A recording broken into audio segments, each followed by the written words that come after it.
Creating a figure in Pivot Animator.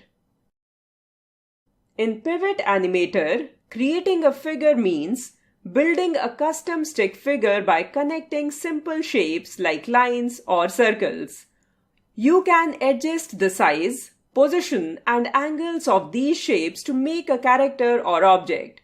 To create a figure in Pivot Animator, follow the given steps. Step 1.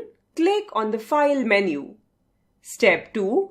Select the Create Figure Type option.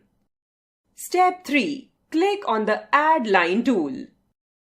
Step 4. Click on the segment handle and draw a line.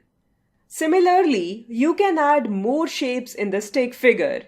You can also change the color of the segments. To change the color, follow the given steps. Step 1. Click on the Segment Color button. Step 2. Click on the segment.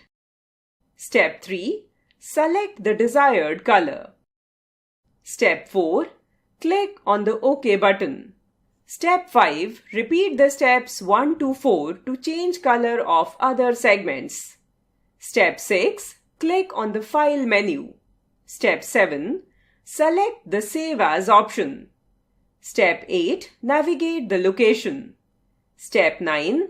Type the name of the figure. Step 10. Click on the Save button. The figure will be saved with the specified name and .stk extension.